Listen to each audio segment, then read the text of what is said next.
சத்திய கொள்கையிலே வாழுகிற பொழுது பிரச்சனைகள் வரும், துன்பங்கள் வரும், சித்திரவதை செய்யப்படுவோம், ஏச்சு பேச்சுக்களை கேட்க நேரிடும். ஜமாத்தார்களே, தௌஹீது சொந்தங்களே, தெருக்காரர்களின் திருப்தி தேவையில்லை, குடும்பத்தாரின் திருப்தி தேவையில்லை, ஒரு ஊரின் திருப்தி, ஒரு ஜமாத்தின் திருப்தி தேவையில்லை.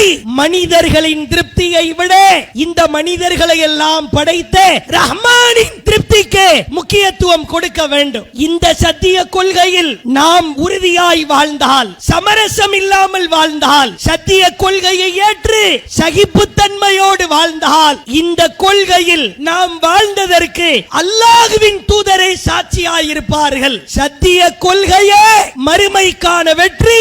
மனித திருப்தியை கால்களுக்கு கீழாய் புதைப்போம், இறைவனின் திருப்தியை தூக்கி பிடிப்போம். சத்திய கொள்கையிலே வாழ்ந்து சத்திய கொள்கையிலேயே மரணித்து மறுமையிலே அல்லாஹ்வின் தூதரோடு இருக்கிற பாக்கியத்தை பெறுவோம். கண்ணியத்திற்குரிய எல்லாம் வல்ல ஏக இறைவனின் அடியார்கள, தமிழ்நாடு தௌஹீத் ஜமாத் திருவண்ணாமலை மாவட்டம் சார்பாக ஏற்பாடு செய்யப்பட்டிருக்கிற சமூக பாதுகாப்பு மற்றும் இஸ்லாமிய பொதுக்கூட்டத்தில் இறை திருப்தியை நாடி பெருந்திரளாய் கலந்து கொண்டிருக்கிறோம். இந்த நல்ல தருணத்தில் சத்திய கொள்கையே மறுமைக்கான வெற்றி என்கிற தலைப்பு தேர்வு செய்யப்பட்டிருக்கிறது. உலகத்தில் ஏராளமான மதத்தை சார்ந்தவர்கள், கோடிக்கணக்கான மக்கள் வாழ்ந்து கொண்டிருக்கிறார்கள். அவரவர் பின்பற்றுகிற கொள்கை கோட்பாடுகள் அவரவருக்கு பிடித்தமான வகையிலே அமைந்திருப்பதை பார்க்கிறோம். பல கடவுளை வணங்குகிறோம் என்கிற கொள்கையை கொண்டவர்கள் இந்த உலகத்தில் கோடிக்கணக்கான மக்கள் வாழ்கிறார்கள். இறைவன் ஒரு தூதரை அனுப்பி, இவர் உங்களுக்கு நேர் வழிகாட்டுவார், நல்லதை எடுத்து சொல்லி தீமையை தடுப்பார் என்று இறைவன் அனுப்பிய ஒரு தூதரை கடவுளாக, கடவுளின் மகனாக கற்பனை செய்து, ஈசா அவர்தான் கடவுள் என்று சொல்லுகிற கூட்டத்தார்கள் இந்த உலகத்தில் கணிசமானோர் இருக்கிறார்கள். இதையெல்லாம் தாண்டி கடவுள் என்று ஒருவர் இல்லவே இல்லை. இந்த உலகம் உருவானது இயற்கைதான். தண்ணீர், வானிலிருந்து மழை பொழிவது இயற்கைதான். சூரியன் உதிப்பது இயற்கைதான்.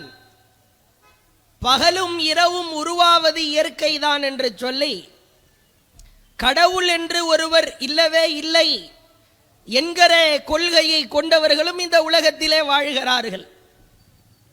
மற்றொரு சாரார், ஒரு மனிதன் இன்னொரு மனிதனின் மீது அன்பு செலுத்தினால் அவன்தான் கடவுள், அன்பே கடவுள், நீ என் மீது அன்பு செலுத்தினால் நான் கடவுள், நான் உன் மீது அன்பு செலுத்தினால் நீ கடவுள் என்று கடவுள் கொள்கையை குழப்பமாய் பின்பற்றுபவர்களும் வாழ்கிறார்கள். இத்துணை சாரார்களுக்கு நடுவில் அல்லாஹ் ஒருவனை தவிர வேறு இறைவன் இல்லை என்றும், அல்லாஹுவின் தூதர் முஹம்மது நபி அவர்கள்தான் முஸ்லிம்களுக்கு, அவர்களின் வாழ்க்கைக்கு முன்மாதிரி மிக்க ஒரு தூதர் என்கிற கொள்கையை ஆழமாய் பற்றி பிடித்து, லா இலாஹா இல்லல்லாஹ் முஹம்மதுர் ரசூலுல்லாஹ் என்கிற ஓரிரை கொள்கையில் முஸ்லிம்களாக நாம் வாழ்கிறோம். இவ்வாறு முஸ்லிம்களாக வாழ்கிற நாம் ஏன் வாழுகிறோம்? எதற்காக இந்த கொள்கையை பற்றி பிடிக்கிறோம்? இந்த கொள்கையில் நாம் வாழ்ந்தால் நாம் அனுபவிக்கிற பலன்கள் என்ன என்பதையெல்லாம் நாம் நம் வாழ்க்கையிலே பரீட்சித்து பார்க்க கடமைப்பட்டிருக்கிறோம். மற்றவர்களை போன்று, அடுத்தவர்களை போன்று, அந்நியர்களை போன்று நம் வாழ்க்கை அமைந்துவிடக்கூட ஒரு முஸ்லிம், ஒரு இஸ்லாமியன் இலக்கில்லாதவனாய், லட்சியமில்லாதவனாய் வாழ மாட்டான். லட்சியமற்ற வாழ்க்கை ஒரு இஸ்லாமியனுக்கு இருக்காது என்று இறைவன் ஏராளமான இடத்திலே போதிக்கிறான். ஒன்றை ஆழமாய் புரிந்து கொள்ள வேண்டும். அல்லாஹ் திருக்குரானிலே பேசுகிறான், ஃபஅலம், அறிந்து கொள்ளுங்கள், அன்னஹு லா இலாஹா இல்லல்லாஹ். சத்திய கொள்கை என்றால் என்ன? ஏகத்துவம் என்றால் என்ன? ஒரு முஸ்லிம் எதற்காக இந்த உலகத்திலே வாழ வேண்டும்? அல்லாஹ் பாடம் நடத்துகிறான். நீ அறிந்து கொள் மனிதா, கற்றுக்கொள் மனிதா. ஃபஅலம் அன்னஹு லா இலாஹா இல்லல்லாஹ். வணக்கத்திற்குரியவன் இறைவன் ஒருவனை தவிர வேறு யாரும் கிடையாது. அவன் எப்படி உன்னை வாழ சொல்லி இருக்கிறானோ அப்படித்தான் நீ வாழ வேண்டும். அல்லாஹ் வேறொரு வசனத்திலே சொல்லுகிறான், லா இலாஹா இல்லாஹுவே, அவனை தவிர வணக்கத்திற்குரியவன் வேறு யாரும் இல்லை. யுஹ்யி வ யுமீத், அவன் என்றென்றும் உயிரோடு இருப்பான், சாக மாட்டான், மரணிக்க மாட்டான். சொல்லிவிட்டு அல்லாஹ் சொல்லுகிறான், வ ரப்புக்கும் வ ரப்பு ஆபாயிக்குமுல் அவ்வலியின், அவன் உங்கள் இறைவன் மட்டுமல்ல, உங்கள் முன்னோர்கள் என்று நீங்கள் யாரையெல்லாம் சொல்லுகிறீர்களோ அவர்கள் அத்துணை பேருடைய இறைவனும் அந்த ஓர் இறைவன் தான். அல்லாஹ் வேறொரு வசனத்திலே சொல்லுகிறான், மக்களை பார்த்து அழைக்கிறான். சத்திய கொள்கைக்கு அல்லாஹ் அழைப்பு விடுக்கிறான். யா அய்யுஹன்னாஸ், மனிதர்களே, மக்களே, அல்லாஹ் அழைக்கிறான். கத் ஜாஅத்துக்கும் மவ்ஈலத்தும் மிர் ரப்பிக்கும், உங்கள் இறைவனிடமிருந்து உங்களுக்கு அறிவுரை வந்துவிட்டது. வஷிஃபாஉல் லிமா ஃபிஸ் சுதூர், யாருடைய உள்ளத்திலெல்லாம் நோய் இருக்கிறதா, அசுத்தம் இருக்கிறதா, கசடு இருக்கிறதா, அந்த நோய்க்கு மருந்து வந்து விட்டது. வஹுதா, நேர்வழி வந்து விட்டது. வரஹ்மத்தல் லில் முஃமினீன், முஃமின்களுக்கு அருள் வந்து விட்டது, அருட்கொடை வந்து விட்டது. அல்லாஹ் எது குறித்து சொல்லுகிறான் தெரியுமா? அடுக்குகிறான் இறைவன். உனக்கான நேர்வழி வந்து விட்டது, அறிவுரை வந்து விட்டது. உன் உள்ளத்திலே நோய் இருந்தால், அசுத்தம் இருந்தால், அந்த அசுத்தத்தை நீக்குவதற்கான மருந்து வந்து விட்டது. அல்லாஹ்வின் புறத்திலிருந்து அருள் மழை வந்து விட்டது. அதுதான் திருக்குர்ஆன். சத்திய கொள்கை என்பது திருக்குர்ஆனின் கொள்கை. உன் வாழ்க்கையில் நீ எதை பற்றி பிடிக்கிறாயோ இல்லையோ, யாரை பற்றி பிடிக்கிறாரோ இல்லையோ, தௌஹீத் ஜமாத்து, சுன்ன ஜமாத்து, நீ எந்த ஜமாத்தாக வேண்டுமானாலும் இருந்து விட்டு போகலாம். உன் வாழ்க்கையில் திருக்குர்ஆனை பற்றி பிடிக்கிறாயா? அதுதான் நேரான பாதை, சத்திய கொள்கை.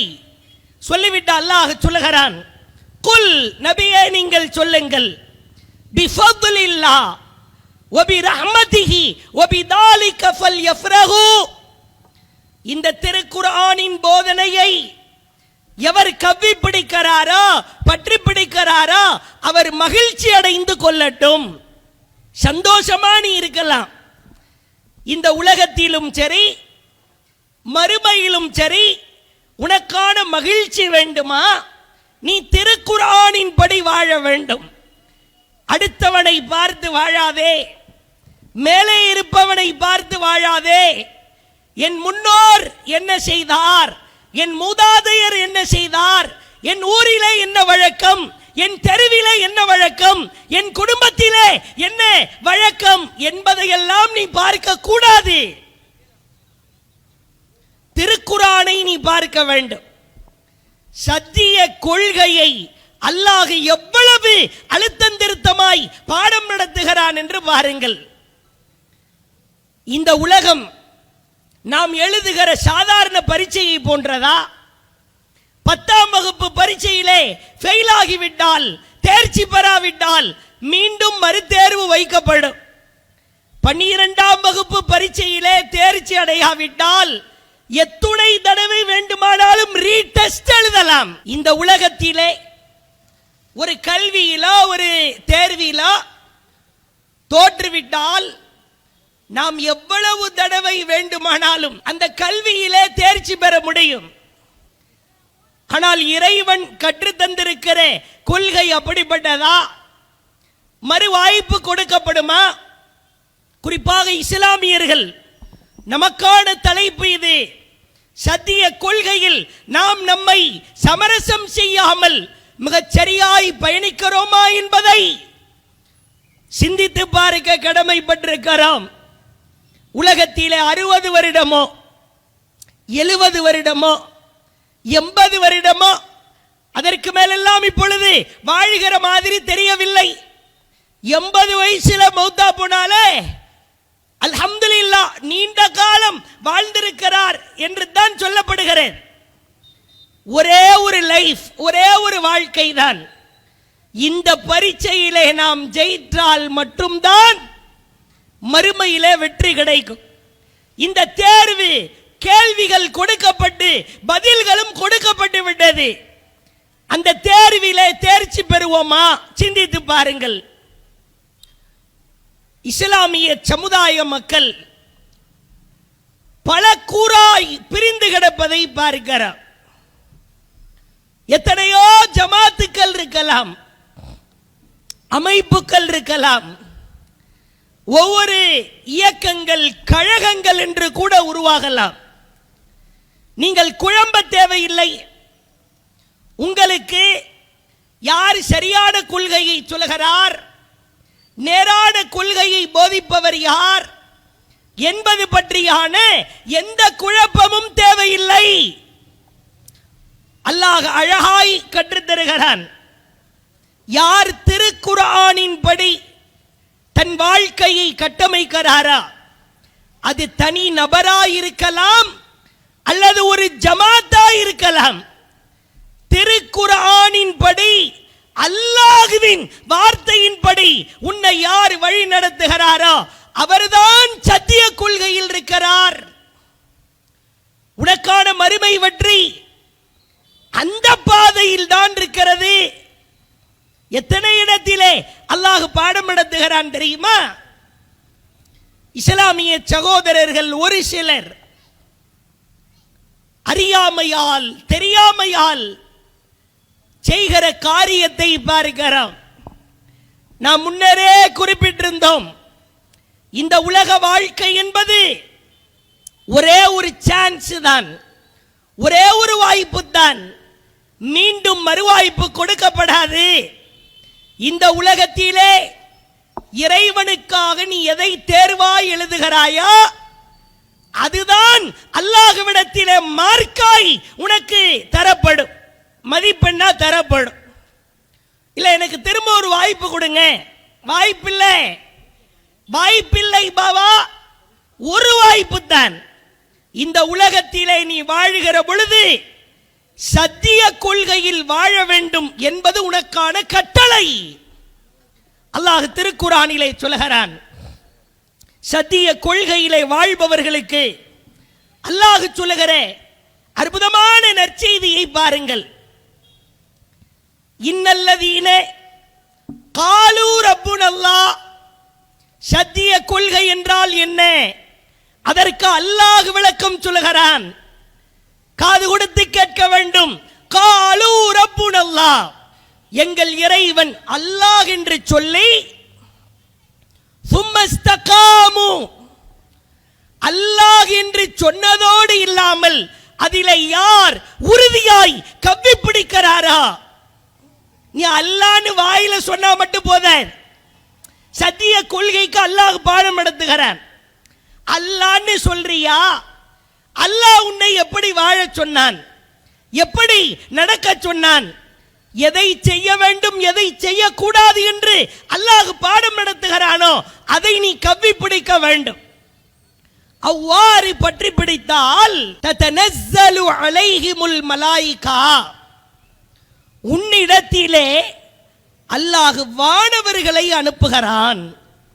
வானவ படையினரை அல்லாஹ் அனுப்புகிறான். அவர்கள் சொல்லுவார்களாம், அல்லாஹ் என்று கூறி அதிலே உறுதியாய் பற்றி பிடித்த அடியானே, அல்லாஹ் தகாஃபு, நீ அஞ்சாதே, வலா தஹ்சனு, நீ கவலைப்படாதே, வ அபிஷிரு, நீ நற்செய்தி பெற்றுக்கொள் அடியானே, பில் ஜன்னத்தில்லதி குன்தும் துஅதூன். சத்திய கொள்கையில் இறைவனுக்காக நீ வாழ்கிற பொழுது ஸ்வர்க்கம் குறித்து நீ நற்செய்தி பெற்றுக்கொள் என்று அந்த வானவர் நற்செய்தி கூறுவாராம். ஆழமாய் சிந்தித்து பாருங்கள். ஓர் அணியில பயணிக்கலாம். சத்திய கொள்கை நமக்கான பாதை. வெறுப்பா? ஏன் வெறுப்பு? எதற்காக வெறுப்பு? எதை சொன்னதற்காக வெறுப்பு? இப்படி எல்லாம் ஒரு கூட்டம் நடத்திட முடியுமா? ஒரு 25 ஆண்டுகளுக்கு முன்பு இதே திருவண்ணாமலையில இவ்வளவு மக்களை கூட்டி ஒரு கூட்டத்தை நடத்திவிட முடியுமா? வாய்ப்பே இல்லை. ஏகத்துவத்தை எடுத்துரைக்கிற பொழுது கடுமையான எதிர்ப்புகள். அல்லாஹுவின் தூதர் ஆரம்ப காலம் அப்படித்தான் இருந்தது. அல் அமீன், அஸ்ஸாதிக் என்று பெயர் பெற்றார்கள். உங்களை மாதிரி ஒரு நம்பிக்கைக்குரியவர் வர முடியுமா? உங்களை போன்று உண்மையாளர் வர முடியுமா? அப்படிப்பட்ட தூதர் தன் நாவிலிருந்து ஓர் இறைவன் குறித்து பாடம் நடத்திய பொழுது மண்ணை அள்ளி வீசினான். நாசமாயிப்போ. ஆரம்ப காலகட்டம் 30 ஆண்டுகளுக்கு முன்பு தௌஹீது ஜமாத்திலே இருந்த கிளைகளோ சொற்பம்தான். அல்லாஹுவை மட்டுமே வணங்க வேண்டும் என்கிற சிந்தனையில் கட்டப்பட்ட தௌஹீது பள்ளிகள் விரல் விட்டு எண்ணப்படுகிற பள்ளிகள் தான். அல்லாஹுவின் பேரருளால் இன்றைக்கு தமிழகத்திலே 1000த்திற்கும் மேற்பட்ட பள்ளிவாசல்கள், 1000த்திற்கும் மேற்பட்ட கிளைகள் இறையருளால் உருவாகி இருக்கிறது என்றால் என்ன காரணம்? எவ்வளவோ எதிர்ப்புகள் வந்தது. சத்திய கொள்கையை வாயளவிலே சொல்லாமல் வாழ்க்கை அளவிலே வாழ்ந்து காட்டியதன் வெளிப்பாடுதான். அதைத்தான் திரும்பவும் சொல்லுகிறோம். இஸ்லாமியர்களே, அல்லாஹுவிற்கு பிடிக்காத காரியத்தை செய்யக்கூடாது, மறுமையிலே தோற்று போவோம். அல்லாஹ் வெறுக்கிற காரியத்தை செய்யக்கூடாது, அல்லாஹ் கண்டிக்கிற காரியத்தை செய்யக்கூடாது, அல்லாஹ் எச்சரிக்கிற காரியத்தை செய்யக்கூடாது. அல்லாஹ் கண்டிக்கிற, அல்லாஹ் எச்சரிக்கிற, அல்லாஹ் கோபப்படுகிற அந்த மோசமான காரியம்தான் இறைவனுக்கு வைக்கிற இணை வைத்தல் என்கிற மாபாதக செயல். கடுமையான முறையில் அல்லாஹ் கோபப்படுகிறான். லுக்மான் என்கிற ஒரு நல்ல மனிதர் வாழ்ந்து விட்டார், மரணிக்க போகிறார். மரணிக்கிற தருவாயில் இறுதி கட்டத்திலே தன் மகனை அழைக்கிறார். எவ்வளவோ உபதேசங்கள் இருக்கிறது. பிள்ளைய அழைச்சி சொல்ல வேண்டிய உபதேசம் ஏராளமானவைகள் இருந்தாலும் முதலாய் ஆணித்தனமாய் உள்ளத்தை துளைக்கிற ஒரு உபதேசத்தை சொல்லுகிறார். யா புனையே, என்ன அருமை மகனே, லா துஷ்ரிக் பில்லாஹ், நீ அல்லாஹ்விற்கு இணை கற்பித்து விடாதே. மௌத்தா போறார், இறுதி கட்டம். முதல் உபதேசத்தை சொல்லுகிறார், இறைவனுக்கு இணை கற்பித்து விடாதே. இன்ன ஷிர்க லதுல்முன் அதீம், இணை வைத்தல் என்பது மாபெரும் அநீதி, சாதாரண அநீதி அல்ல. ஷிர்க் வச்சிராதே. இறைவனுக்கு நிகராக யாரையும் இணை கற்பிக்க கூடாது. சற்று ஆழமாய் சிந்தித்து பாருங்கள். இறைவனுக்கு இருக்கிற ஆற்றலை சாதாரண மனிதர்களுக்கு நாம் கொடுக்கலாமா? நீங்க இந்த தௌஹீத் ஜமாத் நபர்கள் பேசுவதையோ அல்லது இவங்க சொல்லி நாங்க கேட்கணுமா அப்படின்ற சிந்தனையையோ தயவு செய்து ஓரமாய் வைத்து விடுங்கள். நீங்களும் நாங்களும் ஒன்றாய் சொர்க்கம் செல்வதற்காகத்தான் இது போன்ற கூட்டங்கள். நான் சொல்வதை நடுநிலை கண்ணோட்டத்தோடு சிந்தித்து பாருங்கள். அல்லாஹ்விற்கு இணை கற்பித்தால் அது மகத்தான அநீதி, மாபெரும் அநீதி. இஸ்லாமிய பெண்கள் சகோதரிகள் சாரை சாரையாய் ஏகத்துவ கொள்கையை நோக்கி விரைந்தாலும் கூட கணிசமான பெண்கள் இணை வைப்பு காரியத்திலே மூழ்கி கிடப்பதை பார்க்கிறோம். அல்லாஹ் முஹம்மது நபி காலத்திலே வாழ்ந்த அந்த மக்களுக்கு ஒரு பெயர் வைக்கிறான், காஃபிர், மக்கா காஃபிர். அந்த மக்கா காஃபிர்களுடைய தன்மைகள் குறித்து அல்லாஹ் குர்ஆனிலே சொல்லுகிறார். எவ்வளவு அழுத்தமான ஒரு வசனம் என்று பாருங்கள். அல்லாஹ் திருக்குர்ஆனிலே சொல்லுகிறான், நபியே நீங்கள் அந்த மக்கா காஃபிர்கள் கிட்ட போங்க, அவங்கள்ட்ட சில கேள்விகளை கேளுங்கள். வலஇன் சஅல்தஹும் மன் ஹலகஸ் ஸமாவாத் வல் அர்த், வானத்தை பூமியை படைத்தது யார் என்று மக்கா காஃபிரிடம் போய் நீ கேளு. வஸக்கர ஷம்ஸ வல் கமர, சூரியனையும் சந்திரனையும் தன் கட்டுப்பாட்டுக்கு கீழ் வைத்திருப்பது யார் அப்படின்னு நீ கேட்டா, அங்கிருந்து நான் மக்கா காஃபிர்னு பேர் வைத்திருக்கிறேன் தெரியுமா, அவரிடத்தில் இருந்து பதில் வரும், லயகூலுன்னல்லாஹ், அல்லாஹ் தான் இதை எல்லாத்தையும் படைச்சான். ஃபன்னா யுஃபகுன், அப்புறம் ஏண்டா முட்டா பயலா நீ வாழ்ந்து கொண்டிருக்கிறாய் என்று நீ கேள். பிறகு ஏண்டா மூளை வேலை செய்ய மாட்டேங்குது? இன்னைக்கு காஃபிர்கிட்ட போய் கேட்டா இந்த பதில் வராது, மக்கா காஃபிர்கிட்ட போய் கேட்டா இந்த பதில் வந்தது. வானத்தை படைத்தது அல்லாஹ், பூமியை படைத்தது அல்லாஹ், சூரியனை சந்திரனை தன் கட்டுப்பாட்டுக்குள் வைத்திருந்தது அல்லாஹ். பிறகு ஏன் அவனுக்கு அல்லாஹ் காஃபிர்னு பேர் வைத்தான்? காஃபிர் என்று பட்டத்தை சூட்டியது ஏன்? அல்லாஹ்வே பதிலளிக்கிறான், அவர்களை படைத்தது யார், மன் ஹலகஹும், அவர்களை படைத்தது யார்னு போய் கேளுங்க. மக்கா காஃபிர்கிட்ட போய் கேளுங்க. லயகூலுன்னல்லாஹ், அல்லாஹ் என்பார்கள். உன்னை படைத்தது யாரா? ஃபன்னா யுஃபகுன், பிறகு ஏண்டா மூளை வேலை செய்ய மறுக்கிறது? உன்னை படைச்சது யாரு, வானத்தை படைச்சது யாரு, பூமியை படைச்சது யாரு? இப்படி அனைத்து கேள்விகளுக்கும் அவனுடைய பதில் அல்லாஹ் அல்லாஹ் என்று இருக்குமாம். பிறகு அல்லாஹ் அவனுக்கு காஃபிர் என்கிற பட்டத்தை சூட்டுவதற்கு காரணத்தை சொல்கிறான். வயஅபுதூன மின் தூனில்லாஹ், அல்லாஹ் அல்லாதவர்களை வணங்கிவிட்டு அவர்கள் சொன்னார்கள், வயகூலுன ஹாஉலாஇ ஷுஃபஆஉனா இந்தல்லாஹ், இவர்கள்தான், அல்லாஹ் அல்லாத இவர்கள்தான் எங்களுக்கு நாளை மறுமையிலே இறைவனிடத்திலே சிபாரிசு செய்வார்கள். காஃபிர் என்ற பட்டத்தை அல்லாஹ் ஏன் கொடுத்தான்னு புரியுதா?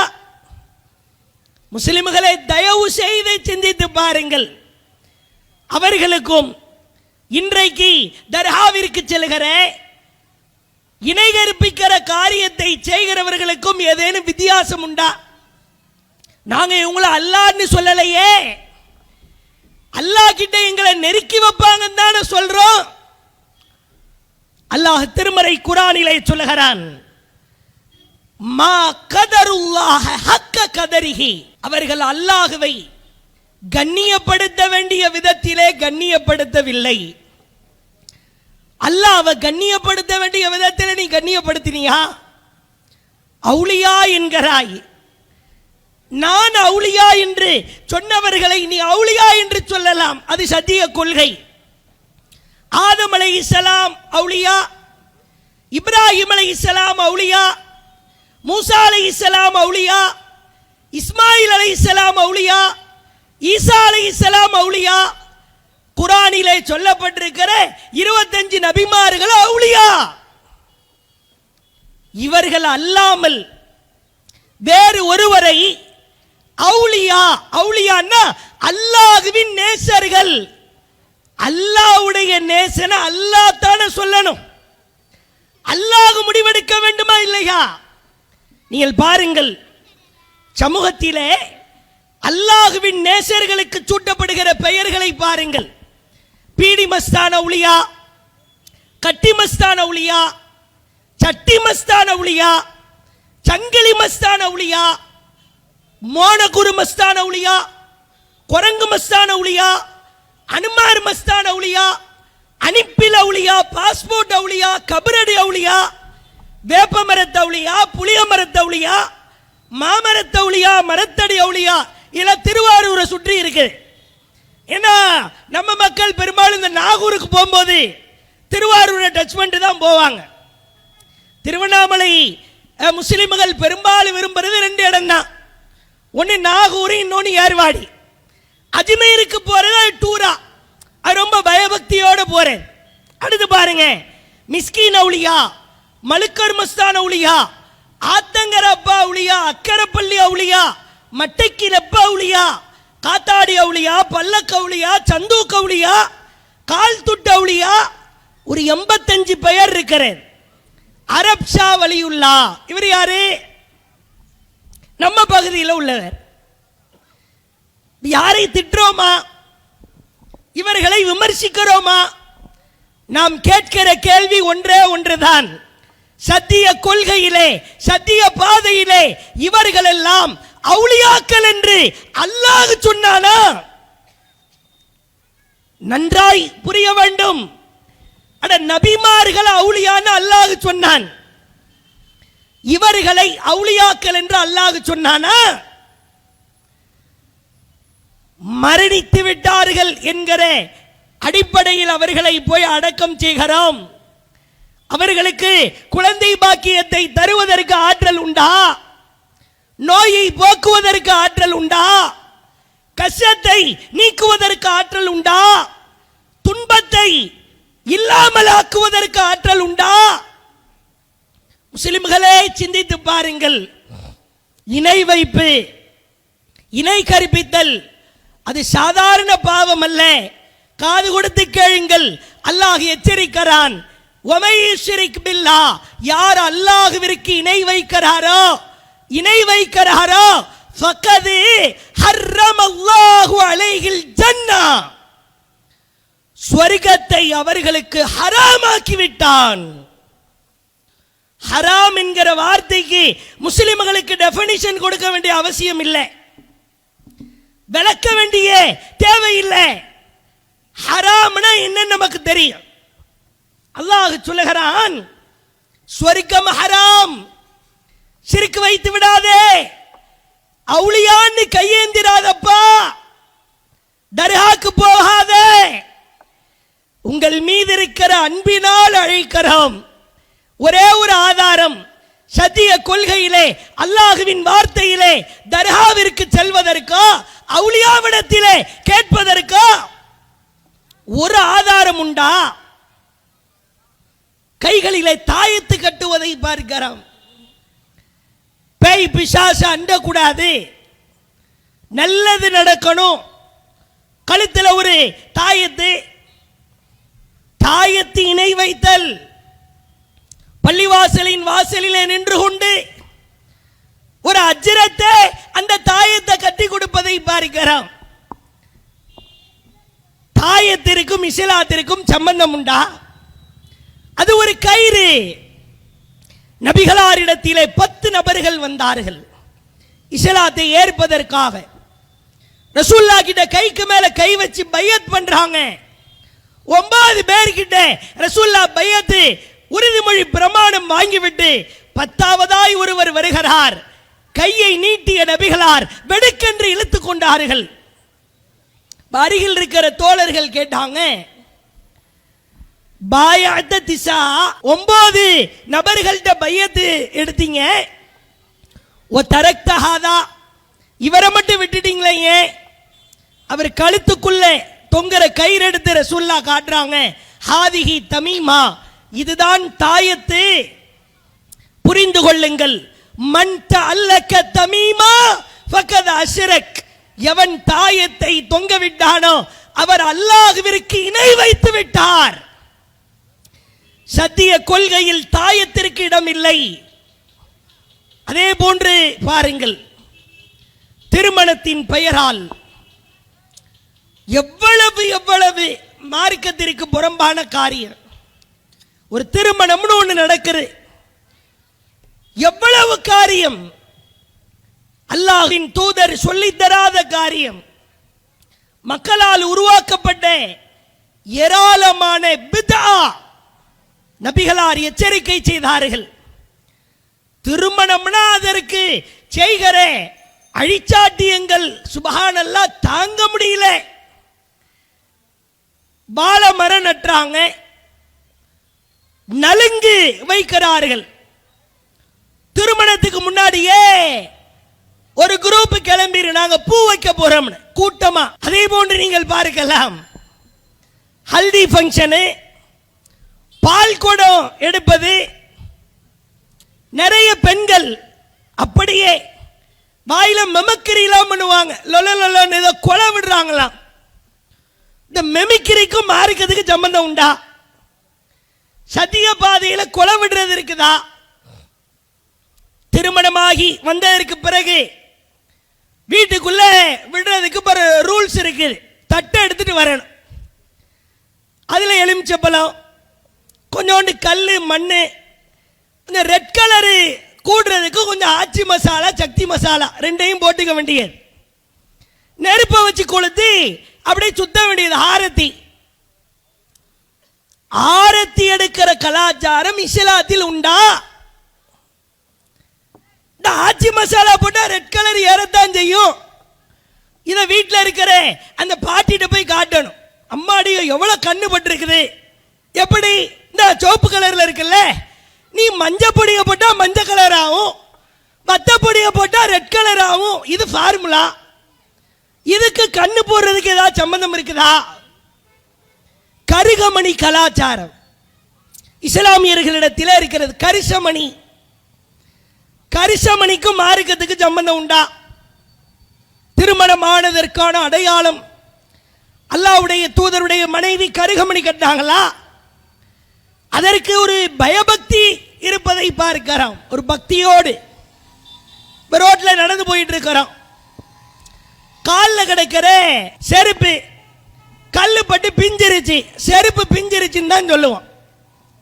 கல்லு தடைக்கு செருப்பு பீந்து விட்டது. கருகமணி ஒரு கயிறு தான். ஒரு ஆணி பட்டா தண்ணி பட்டா பிஞ்சிருச்சுன்னு வைங்களேன், கருகமணி பிஞ்சிருச்சுன்னு சொல்லக்கூடாது, வாயில் அடின்றுவாங்க. எப்படி நீ பிஞ்சிருச்சுன்னு எப்படி சொல்லலாம்? அப்ப என்னையா சொல்லணும்? பெருகிருச்சுன்னு சொல்லு. பிஞ்சு போனது எப்படா பெருகிருச்சுன்னு சொல்ல முடியும்? செருப்பு பெருகிருச்சுன்னு சொன்னா லூசுன்றுவான். பிஞ்சு போன செருப்பை பிஞ்சதுன்னு தானே சொல்லுவேன். இல்ல கருகமணி பெருகிருச்சுன்னு சொல்லு. திருமணத்தின் பெயரால் கருகமணி மாற்று பிரமத கலாச்சாரம். மன் தஷப்பக பிகௌம் ஃபஹுவ மின்ஹும். யார் பிரமத கலாச்சாரத்தை பின்பற்றுகிறாரோ அவர் அவர்களை சார்ந்தவர். எவ்வளவு எவ்வளவு விஷயங்கள்.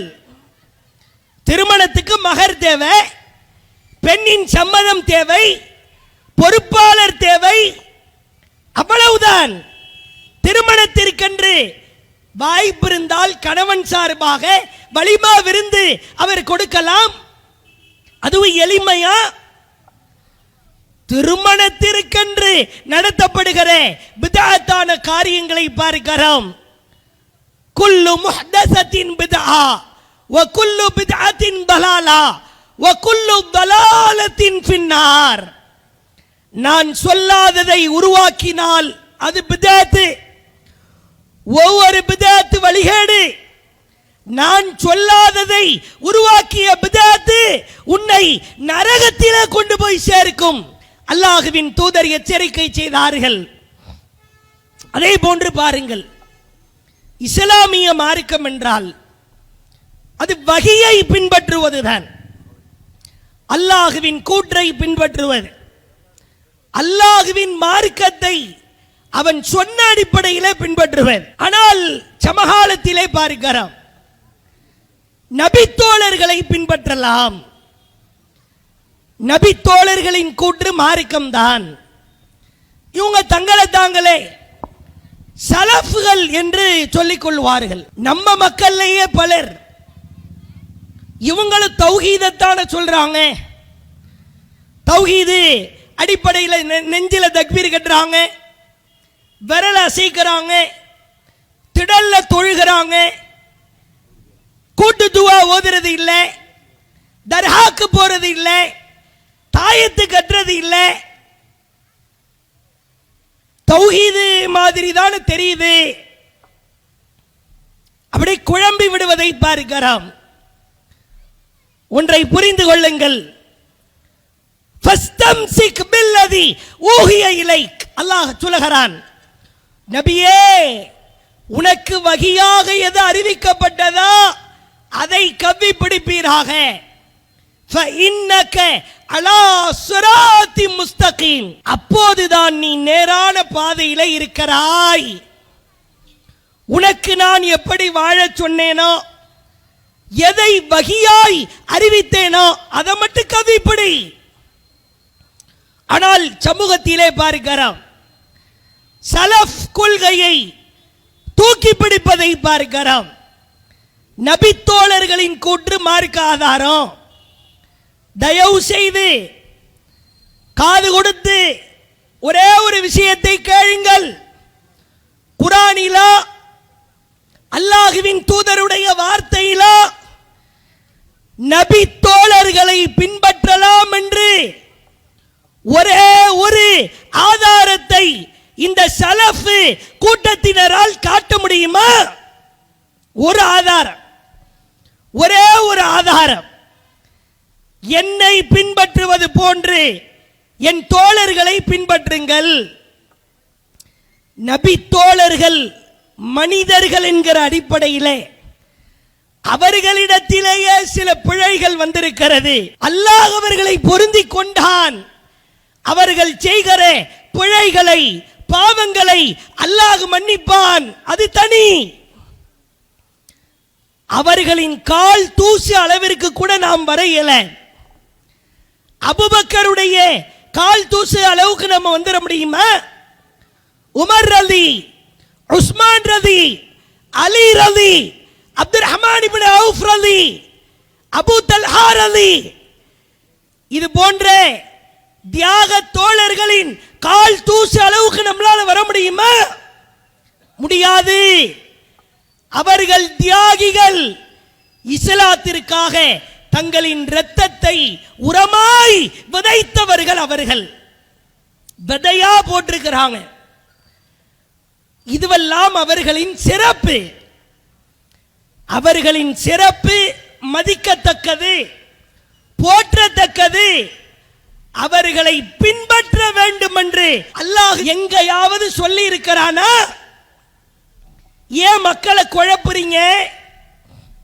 இந்த சலஃப் கூட்டத்தார் இருக்கிறாங்கல்ல, சத்திய கொள்கையை விட்டு தடுமாறி செல்வதை பார்க்கிறோம். இவர்களுக்கு மத்தியிலேயே நானும் சலஃபு நானும் சலஃப்னு ரெண்டு சாரார் சொல்லிக்குவாங்க. ஆனால் குழப்பம், பிறை விஷயத்திலே குழப்பம். கல்யாணம், ஒரு சாரார் சொல்லுவாங்க, எந்த கல்யாணம் எந்த திருமணமா இருந்தாலும் போய் சாப்பிட்டுக்கோ. அது பெண் வீட்டு சாப்பாடா இருந்தாலும் சரி, வரதட்சணை திருமணமா இருந்தாலும் சரி. நல்லா கவனிக்கணும். வெளிப்படையா தௌஹீதுன்னு தெரியும். ஆடம்பர திருமணம், வரதட்சணை திருமணம், எந்த கல்யாணம்னாலும் போய் சாப்பிட்டுக்கோ, பிரச்சனை இல்லை. ஒரு சலஃபு கூட்டம் சொல்லும், சவுதி பிறையை பார்த்து தான் நோன்பு வைக்கணும். லோக்கல்ல உள்ளவங்க சொல்லுவாங்க, இல்லை இல்லை, நம்ம பகுதியில பிறை தெரிந்தால் அப்பொழுதுதான் நோன்பு பிடிக்கணும், நோன்பு விடணும். ஆயிரம் குழப்பம். அவர்களுக்கு மத்தியிலேயே ஒரு தெளிவில்லை. யாரேனும் நபித்தோழர்களை பின்பற்றலாம், அதில் மார்க்கத்திலே ஆதாரம் இருக்கிறது என்று சகோதரர்களே, சகோதரிகளே, உங்களிடத்திலே வந்து பேசினால் துணிச்சலாய் கேளுங்கள். நபி தோழரே, மார்க்க விஷயத்திலே அல்லாஹ்வின் தூதரை பின்பற்றுவது போன்று பின்பற்ற வேண்டும் என்பதற்கு ஒரு ஆதாரம் கொடு என்று கேளுங்கள். இறுதியாய் பாருங்கள், அல்லாஹ்வின் பேரருளால் எத்தனையோ கழகங்கள் இருக்கிறது. அந்த கழகங்கள் எல்லாம் இஸ்லாத்தின் பெயரால் இருந்து கொண்டே அரசியல் சாக்கடையிலே மூழ்கி விடுவதை பார்க்கிறோம். ஒரே ஒரு விஷயம்தான், இந்த உலக ஆதாயத்திற்காக, உலக ஆசைக்காக அரசியல்வாதியிடத்திலே போய் கைகட்டி நிற்பதா, சீட்டுக்காக நிற்பதா, ஓட்டுக்காக நிற்பதா, பதவிக்காக நிற்பதா, அது நமக்கு தேவையே இல்லை. இந்த உலகத்தில் நான் சம்பாதிப்பதை விட என் இறைவனின் மார்க்கமே பெரியது என்பதைத்தான் பல்லாண்டு காலமாக சத்திய கொள்கையை தௌஹீத் ஜமாத் சார்பாக பிரச்சாரம் செய்து கொண்டிருக்கிறோம். அன்பானவர்களே, ஒரு நபித்தோழர் ஒரு போர்க்களத்திலே கலந்து கொள்கிறார். சத்திய கொள்கையை ஏற்று அந்த போர்க்களத்திலே வெற்றி கிடைத்ததற்கு பிறகு அல்லாஹ்வின் தூதர் அவருக்கு அந்த போரிலே கிடைத்த செல்வத்தை பங்கு வைத்து கொடுத்தார்கள். அவர் சொன்னார், அந்த கிராமவாசி சொன்னார், இந்த பொருளாதாரத்திற்காகவெல்லாம் நான் இஸ்லாத்திற்கு வரவில்லை, இறைவனுக்காக வாழ வேண்டும், சத்திய கொள்கையிலே வாழ வேண்டும். இதோ இந்த தொண்டை குழியிலே எதிரியின் அம்பு குத்தப்பட்டு நான் சாக வேண்டும் என்றார். ரசூலுல்லாஹ் சொன்னாங்க, இன் தஸ்துகில்லா யஸ்துக்க, நீ உண்மையை சொல்லி இருந்தா அல்லாஹ் உன்னை உண்மைப்படுத்துவான். பிறகு சில நாட்களுக்கு பிறகு, சில காலங்களுக்கு பிறகு ஒரு போர்க்களம் நடக்கிறது. அவர் ஆசைப்பட்டது போன்றே எதிரியின் அம்பு தொண்டை குழியிலே குத்தப்பட்டு அவர் ஷஹீதாக்கப்படுகிறார். அல்லாஹ்வின் தூதர் ஷஹீதான ஜனாசாக்களை எல்லாம் பார்வையிட்டுக் கொண்டே வருகிறார்கள். அப்பொழுது அந்த அடையாளத்தோடு தொண்டை குழியிலே அம்பு சொருகப்பட்ட அவர் மரணித்து கிடக்கிறார். அல்லாஹ்வின் தூதர் கேட்டார்கள், அஹுவஹுவே அஹுவஹுவே, இவர் அவர்தானா? அவர்தானா? தொண்ட குழியில குத்தி சாகணும்னு, ஷஹீதாகணும்னு விரும்பினாரு, அவர்தானே? ஆமாம் என்று சொல்லப்படுகிறது. அல்லாஹ்வின் தூதர் சொன்னார்கள், இவர் சத்திய கொள்கையிலேயே வாழ்ந்து மரணிக்க ஆசைப்பட்டார், அல்லாஹ் இவரை உண்மைப்படுத்தினான். உடனே கையேந்துகிறார்கள், இறைவா, இவர் உனக்காகவே வாழ்ந்தார், உனக்காகவே போரிலே கலந்து கொண்டார், உனக்காகவே ஷஹீதாக்கப்பட்டார். இறைவா, நான் சாட்சி, நான் சாட்சி, நான் சாட்சி என்று அல்லாஹ்வின் தூதர் அந்த தோழருக்கு புகழாரம் சூட்டியதை பார்க்கிறோம்.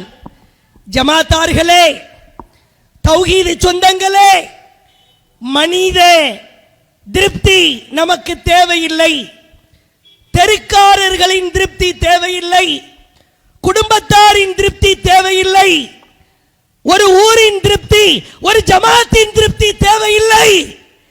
சத்திய கொள்கையிலே வாழுகிற பொழுது பிரச்சனைகள் வரும், தாறுமாறாய் வரும், துன்பங்கள் வரும், சித்திரவதை செய்யப்படுவோம், ஏச்சு பேச்சுக்களை கேட்க நேரிடும்.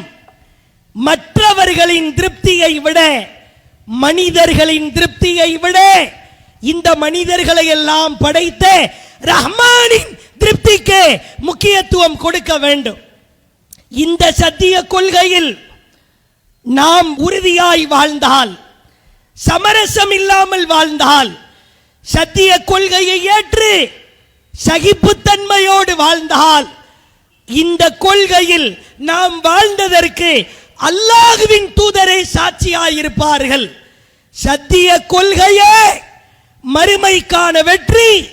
மனித திருப்தியை கால்களுக்கு கீழாய் புதைப்போம், இறைவனின் திருப்தியை தூக்கி பிடிப்போம். சத்திய கொள்கையிலே வாழ்ந்து சத்திய கொள்கையிலேயே மரணித்து மறுமையிலே அல்லாஹ்வின் தூதரோடு இருக்கிற பாக்கியத்தை பெறுவோம். வாய்ப்பளித்ததற்கு ஜஸாக்குமுல்லாஹ் கைரா. வாஹிர் தஅவானா அனில் ஹம்துலில்லாஹி ரப்பில் ஆலமீன். அஸ்ஸலாமு அலைக்கும் வரஹ்மத்துல்லாஹி வபரகாத்துஹு. அல்லாஹு அக்பர், அல்லாஹு அக்பர்.